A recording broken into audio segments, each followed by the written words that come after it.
It's Energumen opening up a clear advantage in the closing stages. A breath of fresh air over fences is going to stay at the helm of the 2 mile novices. Energumen by. Boylesports has it all. Money back meetings every day. UK and Irish racing live streaming.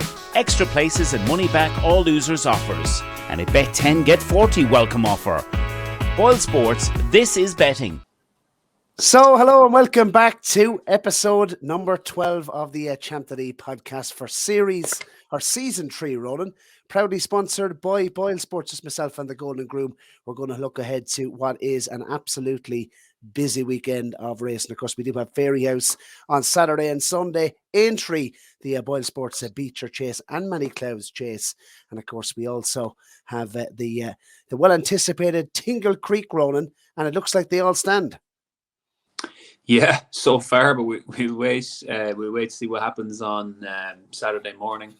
It's good ground at Sandown at the moment, but I'm sure they're going to water it and try their best, and we'll have racing there beforehand to see what it's going to be like. But yeah, hopefully they stand their ground. Shishkin and Edwardstone, I suppose, are the two you'd be looking at, who the trainers are a bit flaky about running on the quick ground. Flaky's the wrong word, they're just being careful, doing right by the horse. But it's a great race if they all show up. I guess it revolves around Shishkin, doesn't it? It's the bone condition he's coming back from. If the real Shishkin shows up here, the one that was running winning against an Ergamina Ascot last season and winning at Kempton, like he wins easily. But you just can't be sure, can you? It's that sort of race. He's you could see him winning 10 lengths, you could see him blowing out. He just wouldn't be a proposition. The short prices like that wouldn't be my sort of bag anyway, but I don't see how anyone could really be getting stuck into Shishkin with that kind of hanging over him. You just don't know till you see how he's going to return off that, a bone injury after Cheltenham last season. He is. It's a pretty easy decision for me, Ronan, to take him on in this, and we will, I suppose. Look, I'm going to give you a show of betting very, very quickly, but just to run through the 5-cast, we want everyone once again to get involved. We've 13 people who've qualified for the draw, and of course, this is the chalice. The golden chalice this week. We're going to take the winner out of the Boylesports mug for last week's prize, I should say, which was, of course, a £20 free bet with the sponsors Boylesports. And once again, we'll run the 5-cast again. The races are as follows. First race, Tingle Creek, 255 at Sandown. Then we move on, race 2, the Boylesports Beecher handicap chase, which is at Aintree at 205 on Saturday. And so we're going to look at 3 races at Fairyhouse on Sunday. Of course, the Royal Bond for the novice hurdlers at 125 is the third race on the 5-cast. The 155 on Sunday's card of Fairyhouse is the Drinmore. And then the 305, a really competitive handicap hurdle. So get your 5-cast down below. If you haven't subscribed to the channel, you must subscribe also to be in with a chance of winning. And finally, back some winners. Must have 2 winners or more to qualify for next week's draw, and the golden chalice. Next week we'll be pulling names out of the hat once again. So we'll run down through those who qualify for the draw, and we will be doing the draw live. But it's time to rattle on, Mr. Groome. Let's have a look at what is, of course, the Tingle Creek. They do stand their ground. You mentioned Shishkin. He's 11-10 with the sponsors Boylesports. Greaneteen, it's currently 2-1. We might have some news in relation to price boost later on in the show there. Edwardstone 6-1. 8-1 a Gentleman de Meath. Fanable de Sivla, of course, if I've pronounced that right, Venetia Williams is 25-1, and Dunvegan, a big price for Pat Fahey, that's 80-1. Looking at this particular contest, Ronan, who are you taking him on with? You've mentioned you're going to take him on. Who's the choice? I mean, Greaneteen's the rock solid one, really. Like, when you take into account his first run last season in the Hatton Gold Cup and compare it to this season, like, you'd have to say he's an improved model coming back to Sandown, and obviously won this race last season off the back of that Hatton Gold Cup. He was much better at Exeter this year. He obviously won quite well, giving all that weight away. Nichols is going to have him fired up. He's on record saying this is his kind of the 2 grade ones at Sandown, or is what a season all the season revolves around. And he's obviously a very good animal around Sandown, and he's a more solid proposition to me at 2-1 than backing Shishkin off the back of that injury coming back on a seasonal debut on ground that could, Henderson could decide to take a chance on him, but it could be the ground could just catch him out as well. So out of those two, I would go with Greaneteen. I am a big fan of Edwardstone and Gentleman to me. I think they're closely matched on their Aintree form. Very disappointed with Gentleman to me first time out at Naas, but was listening to Patrick Mullins during the week and made the point that he was slow to come to hand last season and really came good in the spring. So maybe he will come good eventually. Edwardstone was obviously first time out here, but his best run last season, probably one of his best runs, maybe on a par with the Arkle win, was his win in this Henry VIII. I thought he bolted up there on ground very similar to this. You'd have loved for him to get a little run in before, but the ground just didn't come good for him. So maybe he just get caught out here first time out. But I'll be following him with the rest of the season in mind. But my way in is probably Greaneteen. I know you like him as well, Basil. So that'd be 2 votes from, I think. Yeah, it is 2 votes from, as you mentioned. You've said it all there. Obviously, the ground is a big one. Greaneteen likes decent ground. He's only officially rated £5 off Shishkin, and I think he's rapidly improving as well. So who knows how far Greaneteen can go this season. You mentioned the match fitness fighting talk from Nichols as well, wasn't it, in the week? So it's 2 votes for Greaneteen. I think he could take a lot of pegging back. And a couple of these, obviously, Shishkin, Edwardstone, they're having their first run of the season as well. So this has been the Gold Cup, if you like, I reckon, for Greaneteen, and what a weight-carrying performance it was. So, yeah, we're going in on Greaneteen yet again, and let's hope they all stand their ground. 2-1, I think, is decent value. But we might have some price boost later on in the show. Stay tuned for that. Download the Boylesports app and receive generous offers for new and existing customers. Boylesports, this is betting. Right, race 2, Mr. Groome, is, of course, the Boylesports Beecher Handicap Chase 205 at Aintree on Saturday. 23 runners, 4 Irish Raiders, and Willie Mullins, Ronan McNally, bringing over some Irish Raiders. What way do you see this? It's very competitive anyway. Yeah, very competitive, of course. Jessica and Ashtown Lad kind of topping the market there. Jessica coming in here after just failing to win the Grand Sefton and stepping up on trip is interesting. Doesn't have any miles on the clock, and he showed obviously that can handle defences with the way he stayed on here the last time. And if he stays up on trip, he will be a huge threat. Ashtown Lad is interesting as well for the Skeletons, you'd have to say. The third to remaster there, it looks good form over hurdles. He's got not many miles on the clock from last season, where he's got some nice stay in handicap chase form. I just thought the Mullins runners here were interesting. It wouldn't be like Willie to send a few over here for this race in particular, especially with the races back at home. There are 2 horses that I think will. This is Captain Kangaroo and Recite a Prayer. There are 2 horses that I think will handle a decent ground quite well, kind of running through the summer. Captain Kangaroo is the one the market have promoted up there to be a first string, if you like, but Recite a Prayer was the one I liked at a much bigger price. I don't think there's a huge deal between them, to be honest, especially on the run at Cork and the Cork National. There's only 7 lengths between them on soft, heavy ground there.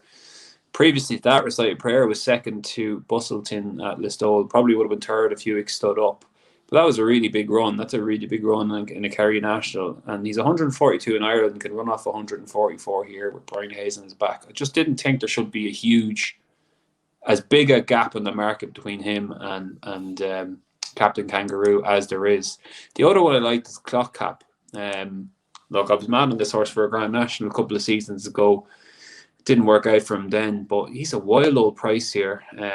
He's come right down the handicap. He's another one of these British handicap chasers that have been given a right chance by the handicapper. So for the sake of the 5 cast, Mr. Groome, come on, get off the fence. Yeah, I'd probably swing a bit higher here and go with Clock Cap. He's off a mark of 140. That's only £4 higher than when he won the Ladbrokes Gold Trophy, Coral Gold Cup as it is now. He's been given a right chance. 22 to 1. 22 to 1 with Boyles, yeah. 5th first time out on the mile make course was he was easy to back there, suggesting to me that it was a warm-up run. Should come good now. I like him a lot. 22 to 1, I think, is a big old price. So I'm gonna take a swing on him. Yeah, well, I'm going for an old flame in here, Mr. Groome. You probably know which way this is going. You mentioned Clot Cap. Bring it home the bacon. Of course, a Hennessy winner. We also have another Hennessy winner in here called the Rasher Counter. You mentioned the weights, Clot Cap £4 higher. Well, this horse is £4 lower than when he won the Hennessy back in 2019. Obviously, he hasn't been the most straightforward horse to train, but I think Emma Lavelle has got this fella back on somewhat of an even keel. He's going to absolutely love the track. He came down in the National last year. He was hampered and brought down. So he has run over the entry fences. I think a big galloping track, similar to Newbury, at Aintree, flat track. I think this fella is going to see this fella at his best once again. And the interesting thing, obviously the weight has won. He's the top weight in here. What's the old phrase? You don't give top weight to a donkey, Mr. Groome. He's a 10-year-old, but a lightly raced 10-year-old at that. So I think there could be more to come from this. And I think as well, looking at, the extended trip of the Grand National, 3 miles, entry fences, this fella's a real solid jumper. He'll absolutely have no problem on the ground. And when last seen in the Veterans Chase up at Warwick, I do believe, finished second. And so it was a real good effort. And didn't go off without his supporters on that day. So Emma obviously has him back in good fettle. I think he's a reasonable price at 14-1. If you wanted me to throw in another one into the mix, must mention Venetia's horses. They are running well again. It's on 2 podcasts ago we were speaking about how it was a massive worry. She seems to have got them rolling now. And Didero Vallis right down the bottom of the weights. Could run a big race, but for me, the selection is the Rasher Counter, top weight. I'm not sure I mentioned his name yet. So that is it. That is the Boylesports Beecher Handicap Chase 205, the second race on the 5 cast. Get your selections down below. Boylesports has it all. Money back meetings every day. UK and Irish racing live streaming. Extra places and money back all losers offers. And a bet 10 get 40 welcome offer.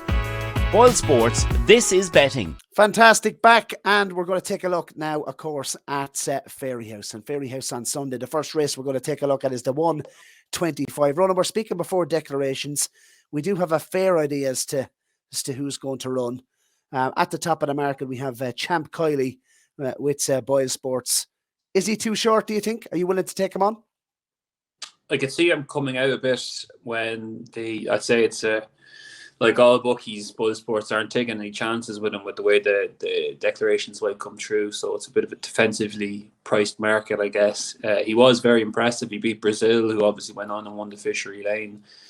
Champ.ie showed loads of boot as well at Tipperary, which would be a track where you'd need to show, a bit of turn of foot. And previously he'd won over a longer distance, so people might have been wondering whether, you go out and trip or more of a stayer, but he showed plenty of speed that day. It looked impressive. Marine National, I'd give a big chance to. Obviously, well respected by the market as well. It's been the long-term plan. Like, this has been Barry Connell's plan for basically all summer. Because he's got Ennis Kerry in the Drimore, and it's been a long-term plan for him as well. I was down to Barry Connell's there a few weeks ago with some operation. Now, talk about a place, it's like a mini Ballydoyle. There's not lack for investment anywhere, and I think you'll see more Barry Connell in the coming years in these big races, the Grade 1s. And this horse could be one that gets him there this season. He won at Punchestown in a canter, like easy. What probably wasn't the world-beating maiden hurdle, but he did it as he liked, and he could be anything. But in fairness, the form of the bumper hasn't worked out so well with the man. That's true, yeah. But sure, bumper forms aren't worth much. I'd much rather what they're doing over hurdles. Look, there's loads in here that you could say could be anything. In the Pocket did a great time at Wexford. Yeah, he was Irish good Point, at Wexford, wasn't he? He was good at Wexford, yeah. Pat Doyle probably has more solid maiden hurdle form. The horse he beat at Galway, It's What Unites Us, went on and won a good maiden hurdle at Cork. Pat Doyle beat him very well. I imagine he goes here. It's going to be the moment of the weekend, rounding the bend for home, and it's Pat Doyle in the centre. That's my Jerry Hannon impression for the show, Mr. Groome. I absolutely love this horse. We spoke about him, didn't we? Put him up as a horse to follow. On our jumpers to follow show for the season. He's come out, he's won his maiden hurdle. As you mentioned, the form has worked out decent. Punchestown, the bumper, was it the concluding bumper of the Punchestown Festival that he won last season? Obviously lightly raced. You're going to hear from Keith Donoghue in a moment. He is our special guest. He will be riding Pat Doro on Sunday. Spoke to Keith earlier on today. And the one thing he did mention to me was this horse, he wasn't 100% wound up at Galway. And to win the way he did, I thought was impressive. I asked him the question, is this horse a 2-miler? Do you see him as a 2-miler? Because Gavin was mentioning in Stable Tours potentially up and trip. So spring festivals are obviously in mind for him. I think he's bags of talent. I love the way he jumped on debut. As you said, the form has worked out really well. It's what's Unites us beating Embassy Gardens in Cork. I love the way he jumped in particular. And I would make Pat Doro my selection. I think he's a big price at 7-1. Champ.ie will drift. There's no way he goes off that price. And if you're going to back Pat Doro, I'd imagine back him now because, as we know, Gavin has targeted this race in the past. My mate Mozzie went off favourite for it last season. Local track, I could see this plunging, being the plunge of the race. Pat Doro would be the play here. But as you said, really competitive race. But I think this horse is, I think he's a smart horse. That's Pat Doro. So what's your selection? I'll join you. I think Pat Doro is probably the nicest price option at the moment. We'll see which way the race shapes up when the declarations come in. But yeah, as I said, as you said, even I like the way he did it at Galway. It really kicked on there from a good horse, and it's what's United in that form has taken a step forward as well with what Gordon's horse did down at Cork. So Pat Doro do for me as well. Download the Boylesports app and receive generous offers for new and existing customers. Boylesports, this is betting. Right, so the next race we're going to take a look at Fairyhouse, of course, is the Drinmore. And is this all about Gordon Elliott? How many would he declare? Obviously, 3 Stripe Life, Mighty Potter. He's another one in there as well, doesn't he? Hollow Games, Ronan Groome. What way do you see it? Currently at the prices, what way are you leaning? Yeah, look, so we're working off still at entry stage here, but I imagine 3 Stripe Life and Mighty Potter are going to run. Hollow Games, I think, might. Gordon mentioned that you go to Navan next week and then possibly on to Leopardstown after that, sticking to 2 miles. I'd imagine Adamantly Chosen will run. Enniskerry will run for Barry Connell, and El Barra will probably run as well. And Banbridge would be really interesting for me if he did run. I think he could end up going off favourite marginally. I thought he was very good. Will he run? That's the question. Yeah, if he ran here, I think he'd be close to favourite. Look, I thought he jumped really well at Cheltenham. Before that, he beat a good horse in Indigo Breeze, beat him really easily at Gordon for his debut. I think if he went from the front here, he'd take some stopping. But we don't know if he's going to take his chance at the moment because that run was only 3 weeks ago at Cheltenham. Which horse has the biggest engine in the race, Mr. Groome? I've no doubt about which horse has the biggest engine. And it is Mighty Potter, in my view. Yeah, possibly. But he jumped like a bag of hammers. Yeah. I could see him jumping a lot better here, like settling in or following a horse rather than what he had to do at Down Royal on his own. In off a stronger pace could just suit him. He probably should have won the Royal Bond last year on this card.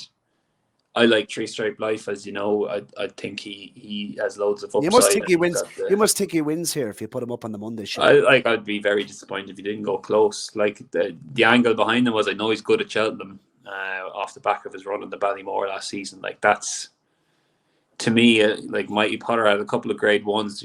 3 Stripe Life is just behind him at Leopardstown, and Mighty Potter won a Punchestown. But if you're picking a piece of form that was stand out between the two of them last season, 3 Stripe Life running up behind Sir Gerhard, to me would be probably the best form on offer here. Okay, so you're going with 3 Stripe Life. I'll go with 3 Stripe Life tentatively, yeah, off not knowing the. Okay, just to show of the prices currently, 2-1 3 Stripe Life, Banbridge 11-4 with Boylesports. Mighty Potter is in at 11-4. Hollow Games, as you mentioned, unlikely to probably go here. He's in at 9-2. The Devil's Coachman 5-1. Adamantly Chosen 8-1. El Beda and 8-1 chance. Enniskerry 9s. Delvino 10s. Impervious 10-1. Of course, she did run in the Royal Bond last season. Just looking at it, look, for me, if they all run, strictly on chasing form and what I've seen to date, I'd be very interested in Banbridge moving up in trip, as you mentioned. So I really hope to see him. As you mentioned, he's had 2 starts over fences, jumped like a buck over 2 miles. I'm not sure if this horse has the class to win a grade 1 over 2 miles, but I think stepping him up in trip, the way he jumps, I think he could really get these in trouble here. I'm really keen to see how Mighty Potter jumps. I wouldn't be holding my breath. I didn't like what I saw in the north. And if they all run at the moment, the one I'm most interested in is in Banbridge. So for the sake of the 5 cast, it's Banbridge for me in the Drinmore. If he runs, I think he's a massive, massive player. Download the Boylesports app and receive generous offers for new and existing customers. Boylesports, this is betting. Before we come on to race 5, we're going to now hear the thoughts of Keith Donoghue. Did mention that he does ride Pat Doro in the big race on Sunday, the Royal Bond Novices Hurdle. Now let's hear the thoughts of Keith Donoghue, who's having a cracking season, over 30 winners, and has already beaten last year's tally. Let's hear the thoughts of Keith. Things are going well, of course. A fantastic victory up at your local Navan last week. Things couldn't be better, I'm sure. Yeah, no, things are going great. Yeah, it was great to get to win a big handicap like the Troytown, and sure, when it's local track in Navan, it makes it even better. Absolutely, and he didn't just win; he fairly blitzed them as well. No, he was really good. I knew the track could suit him, and stiff finish, and he's a real stayer, and he couldn't have done it any better. I can't wait to ask you about this horse, Pat Doro. How exciting is he? Yeah, no, he's very exciting. Bumper punch down the form of that race worked out really well, and then we went to Galway, and I was just ready to start, and he won, and we wouldn't have been surprised if he had got beat that day, but he still won, and he couldn't have done it any more impressively. And then the second horse came out and won sense to frank the form. So obviously it's a step up going into a grade 1 now. We'll know more after Sunday whether he's a 2-miler or he wants to go up a trip, but we're looking forward to him. Well, that was my next question. How sharp do you think he is? And do you honestly think he's a 2-miler? I think so. I think he's sharpened up a lot since Galway. Do I think he's a 2-miler? Yeah, but I can also see him going up and trip. He's a very versatile horse. And spring festivals, is that the dream? That's the dream. To get to Cheltenham for a Supreme or a Ballymore. That's the dream, isn't it? We're all looking for that dream. I wish you the best for him. Looking forward to seeing him. And just actually finally, before we move on from him, I was impressed with his jumping. He jumped pretty well at Galway, didn't he? Yeah, no, he's a good jumper. He's very quick and he's plenty of scope. And his jumping should be no problem. Yeah, sticking with just Gavin's novices very quickly. Obviously, Down Royal, the maiden hurdle was it on the Saturday? Invictus Manchin. He looked like he was just dropped in at the last. He must have an engine. Yeah, look, it went a good gallop that day, and he's probably still a part of it. And I wouldn't say it was as strong as the maiden hurdles, but you couldn't have been more impressed by him. But you have to step up now when he goes into novice company. And the mare, or the filly, La Malmaison, she looked good. Yeah, she was very good. She jumped well in Hawk that day, and she stayed at it well. And her first time out, so there's going to be plenty of improvement for her. And she'll be one to look forward to now, and she's a bit of soft ground there. And yeah, she's definitely one we think a bit of. Yeah, super. Any plans with her? We should see her at Christmas, maybe. I think she might actually go to England before Christmas. She might go to Haydock on the 17th for a mare's novice there. I think a listed race. I think that could be the plan. There's not many options for mares like that this time of year. They had enough to place, so probably more races for her in the spring. Vanillier obviously has an entry for the John Durkin. He must be one you're looking for. Do you think we'll see him in the John Durkin? Is that the plan? Yeah, I think that's the plan. Getting more confidence, just getting more experience over them trips, and I'd say the national is his long-term plan. The national, wow, okay. And Jeremy's Flame, how is she? Because she's been some money spinner for Connections, Keith.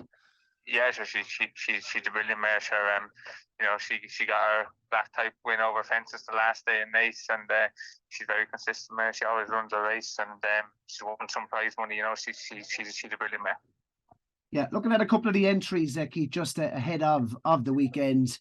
Gavin has, I suppose, a couple entered on Saturday and Sunday outside of Pat Doro. Anything sort of stick out from your side? I think a mare on Saturday called Derry Linda that I won on for the last day.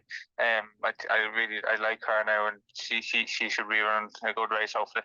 Who's Flooring Porter? How did he come out of his return at Navan?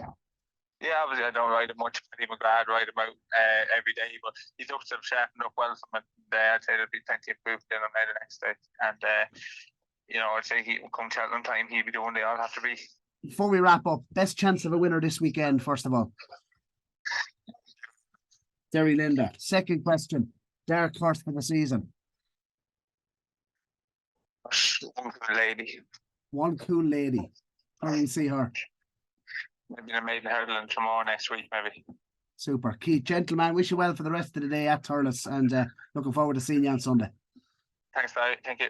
But race 5 run I'm going to come on to, and we don't actually have prices for this at the moment, but plenty of fancied ones in here, I'm sure. We mentioned Nibru for Tony Martin. He's 2 entered in the race. Currently at the moment there's 26 entered. I'm sure they all won't go. But who's catching your eye, and who are you going to plunge on for 5 cast purposes in this handicap? 305 at Fairyhouse, Grade A. Who's the pick?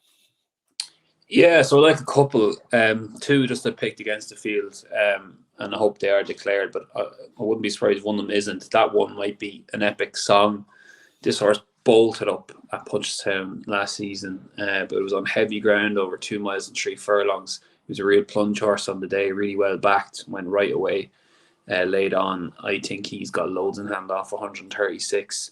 But whether we see him here on ground that mightn't just be suitable over trip, that might just be on the sharp side, I don't know. The one I think that will run, and I mentioned him on our as a tracker horse on our Road to Cheltenham series earlier, is Lucky Max for Sean Doyle. I think he's interested now. He's off a mark of 129. As I said, that at that stage he was interested. He went over to Dan Skelton's, didn't work out from over in Britain. Come back to Sean Doyle, a couple of runs over fences didn't work out, but back over hurdles, what he was good at initially when he was with Sean. He ran in the Brown Lad and went very close to winning against Watchhouse Cross and Vina Ardanza. Like, that's a good handicap hurdle. It was a big field, and the front 3 came clear there. It's good form. Like, back to what he did over this distance, 2 miles was his bread and butter when he was progressing for Sean Doyle. Initially, he won 3 in a row over this trip, and he was 7th to Call Me Lyrene in the big 2 mile handicap hurdle at the Dublin Racing Festival. The race that used to be the Pierce Hurdle, always very, very competitive. He's 3 pounds lower than that now, and possibly in a better shape now as an older horse. So I just thought he could be one that could go well at a big price. I'd imagine he'd be, when Boylesports go and price this up, it'll be in and around the 20 to 1 mark, which would do for me. Boylesports, this is betting. Right, it's time for the 5 cast wrap up. Mr. Groome, going to run through the races once again, and get your biros and start playing this 5 cast. Get the comments down below for a chance, of course, to be in with a chance of winning, of course, a £20 or euro free bet on next week's show. We've 13 entries. We're going to do that draw after we play this week's 5 cast, Mr. Groome. The first race is the 255 at Sandown on Saturday. Selection, please. Yeah, Clock Cap. The Tingle Creek. Greaneteen. Fantastic. The 125 at Fairyhouse, the Royal Bond. Path Doro. Right, the 155, the Drinmore at Fairyhouse on Sunday. Give me a selection. 3 Stripe Life. Okay, fantastic. And the race 5, you go with Epic Song? No, I'm going Lucky Max. I'm not sure an Epic Song will be declared. Okay, Lucky Maps, right. I'm going to go Tingle Creek, Greaneteen, beat your handicap chase at Aintree. I am going with the Rasher Counter, the Royal Bond, Pat Doro, the Drinmore, Banbridge, and in the final race of the 5 cast, race 5, I'm going Iker Allen for Willie Mullins, JP McManus, and I'd imagine Mark Walsh will ride. Right, Mr. Groome, it's time for the best bets section of the show. You can have 3 best bets if you like. Who are you going with? Best bets of the weekend. Yeah, I'm going to back both of those horses in the Beecher, the Boylesports Beecher, Clock Cap and Recited Prayer. So I'm going to Dutch the 2 of them as a selection. best bets. And my other best bet, well, probably will, yeah, I'd be very interested in Lucky Max if he goes at Fairyhouse at a big price. I think I'll play him possibly at good each way terms on Sunday morning. Yeah, I'm going to go throw a couple in. I will back Greaneteen. Fantastic price, I think, against Shishkin. Happy to take him on with Greaneteen. Friday, Exeter. I'm going to back SHAKEM Up Barry. That's certainly of interest, and that's a novice handicap chase at Exeter. We're recording this on Thursday, so that is tomorrow. And a couple I will actually back Pat Doro as well. That's 7-1 with Boylesports. And I mentioned we don't have prices as of yet, but I will also be backing Paul Nolan's in the bumper on Sunday at Fairyhouse. So in that 4-year-old bumper. So that's my lot for the weekend. Ronan Groome, we do have some enhancements to tell listeners about very quickly before we come on to the draw. And that is, of course, we're going to put up the Champ.ie NAP and NB of the weekend, and we're going to get them enhanced with Boylesports. So the NAP this week, the Champ.ie NAP, goes the way of Greaneteen, and Boylesports have been very, very kind. They've gone from 15-8 to 9-4, so a chance to get on that before noon tomorrow. And the NB SHAKEM Up Barry at Exeter on Friday. You can avail of 4-1. He has been well punted in places, but you can get 4-1. So that is an enhancement on SHAKEM Up Barry at Exeter on Friday. So that is the Champ.ie NAP and next best, Mr. Groome. And now it's time for the draw. We had 13 people who qualified. Plenty of interest last week in the 5-cast, but 13 had 2 winners or more. And we will run down through them. Far Koppel, Kieran Calvin, Chris Neville had 3 winners in the 5-cast last week. He goes into the draw. Stuart Etheridge, he napped Zanza, Mr. Groome. Congratulations to you. I think he was he 12-1 when you put him up last week? 12-1, yeah. Got one right. Eventually. Yeah, well, you got a good price winner as well. Well, Stuart Etheridge actually napped Zanza. He goes into the draw. Stevie Boyd, Asa Petit, Carl Mount, Craig Sutherland, Shane Woods, Stefan O'Cara, Patrick Hickey. Congratulations, the big dog he had last week. A Pride, oh boy, goes into the draw, and Chris Benson, who had 3 winners. So congratulations. Get your 5 casts in for next week. Once again, the prize is a €20 free bet with Boylesports. Right, the Golden Chalice.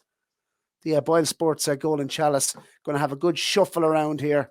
Make sure we can see the chalice now. We don't want sort of the FIFA job here. Well, you can see the chalice. It's on screen. There you go. And the winner this week is Qatar. It's come from a Pucka Pie, notepad. The winner is Far Koppel. Far Koppel, congratulations. You have won the 5-cast for this week. And get in touch either on Twitter DMs. You can also send us an email to champ.ie@gmail.com, or you can just message us in the comments below. But congratulations to you, Ronan. That has been episode number 12 of the season. We'll be back on Monday. Let's hope 3 Stripe Life does the business for you in the Road to Cheltenham Challenge. We'll have the big MV back in the hot seat next week. He will be driving the show once again. But I've enjoyed this format on the Thursday show. And thanks very much to the sponsors yet again, Boylesports. And we move on. Have a fantastic weekend, Ronan. Are you heading up on Sunday? Heading down Sunday, yeah. We should mention the Honeysuckle. Can't wait to see her. I think it'll be a momentous occasion. She should get the business done, really, shouldn't she? And it'll be one of those ones where you kind of have to be there to see it. So looking forward to it, yeah. It's a Hatton's full of grace. Actually, just before we wrap up, where are you standing on it? ConstitutionHill or Honeysuckle? Go on, get off the fence now before the weekend. Yeah, I think ConstitutionHill it's hard to see past them after what he did, but no one stopped me cheering for Honeysuckle, and I think she. There's one bit of doubt that Honeysuckle was only doing enough last season, and only kind of doing what she had to, and so there's that. I'm clinging on to that part that she could be able to go with ConstitutionHill at the very least, and possibly give them a race come the day. They have to go and wait and meet you. They have to actually get there first, so we'll see. I have one question for you, because I do think this will happen. Genuinely. Do you think, or could you see ConstitutionHill beating Honeysuckle in the champion hurdle without coming off the bridle? Because I do.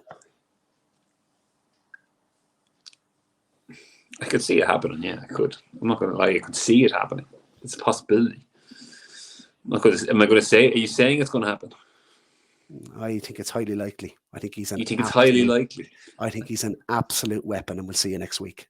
Inside the final 150 yards, this is a special pair, and it's a Hatton's full of grace.